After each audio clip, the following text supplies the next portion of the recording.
کہ میرے پیارے آقا صلی اللہ تعالی علیہ وسلم کے پیارے دیوانوں، ریمائنڈر کے لیے، ریممبرنگ کے لیے، آپ یاد رکھیں، اس کے لیے میں آپ کو بتاتا ہوں، آپ کو یاد رکھیں، اس طرح کی لمبی امیدیں رکھنا کہ دولت آئے تو میں یہ کروں گا اور آخرت کی فکر بالکل نہ ہو، ایسی لمبی امید جائز نہیں۔ اور یہ کافروں کی سوچ ہے کہ وہ ساری چیزیں دنیا سے وابستہ رکھتا ہے اور دنیا کی سوچ کے بارے میں، دنیا کے بارے میں سوچتا ہے۔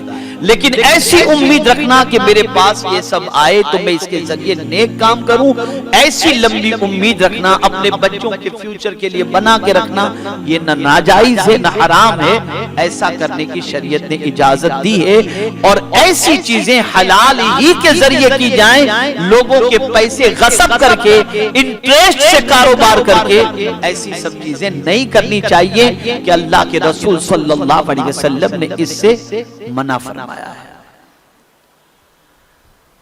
اب حضرت صدیق اکبر رضی اللہ تعالیٰ عنہ کی دعا سنیں۔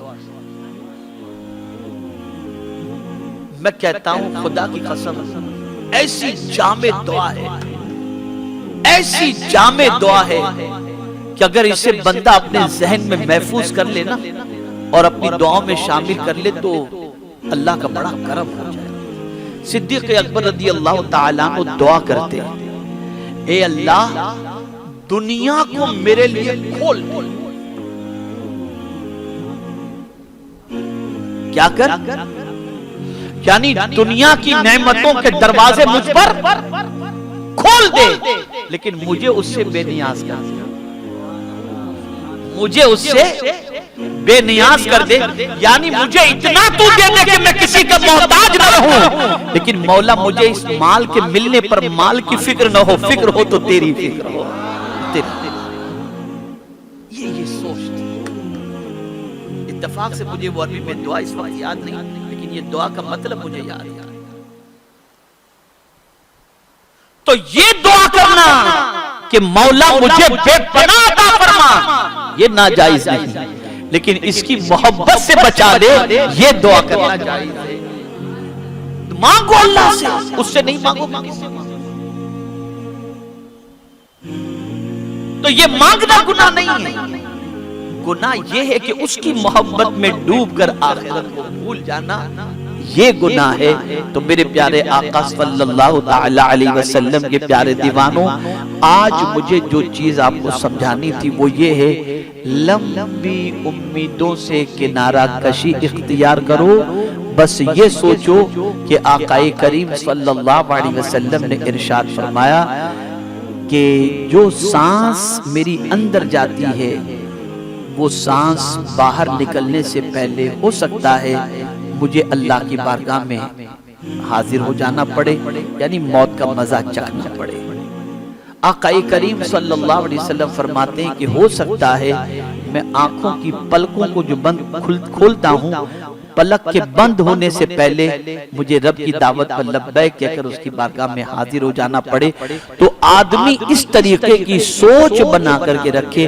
ہم جو دنیا کے بارے میں پلان بنا لیتے ہیں، خواب بنا لیتے ہیں، ساری چیزیں کر لیتے ہیں اور خوابوں کے محل تعمیر کر لیتے ہیں، لیکن آخرت کے بارے میں کچھ نہیں سوچتے۔ تو یہ ذہن میں رہنا چاہیے کہ ہو سکتا ہے کبھی بھی ہمیں موت واقع ہو جائے اور ہماری ساری چیزیں دھری کی دھری رہ جائیں، تو اس دنیا میں رہتے ہوئے اس دنیا کی تیاری کرو۔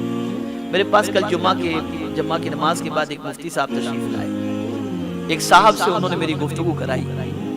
اللہ نے اس صاحب کو بہت نوازا اور وہ چاہتے ہیں کہ کچھ دین کا کام کریں، تو اللہ کا کرم ہے کہ انہوں نے سنیت بھی وہ صاحب نے اختیار کر لی، پہلے دوسرے عقیدے کی طرف مائل تھے، اب سنی ہو گئے۔ تو اللہ نے بڑا کرم فرمایا کہ وہ یوٹیوب پر بہت مجھے سنتے رہتے ہیں، تو ان کی خواہش تھی کہ میں ان سے بات کروں،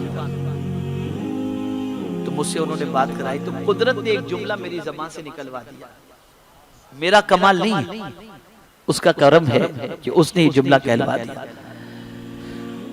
ان کو میں نے کہا کہ دیکھیے اللہ نے آپ کو نوازا ہے نا، بس میرا یہ جملہ ذہن کے اندر محفوظ کر لیں، اس دنیا میں رہتے ہوئے اس دنیا کا کام کر لو۔ بس ہم کیا کر رہے ہیں؟ اس دنیا میں رہتے ہوئے اسی دنیا کے لیے سب کچھ کر رہے ہیں، اس دنیا کو ہم بھول گئے۔ تو اس دنیا میں رہتے ہوئے اس دنیا کی تیاری کرو، اور ہمیں اس دنیا میں بھیجا ہی اس لیے گیا ہے تاکہ ہم اس دنیا کی تیاری کریں، لیکن ہم اس دنیا کی فکر سے غافل ہو گئے۔ اللہ رب العزت جل جلالہ آقا کریم رؤوف الرحیم علیہ التحیۃ والتسلیم کے صدقہ و طفیل مجھے آپ کو سب کو قرآن و حدیث پر عمل کی توفیق نصیب فرمائے۔ لائک کریں، سبسکرائب کریں اور اس کے بعد بیل آئیکن کو دبائیں تاکہ ہمارے ویڈیوز آپ تک سب سے پہلے پہنچے۔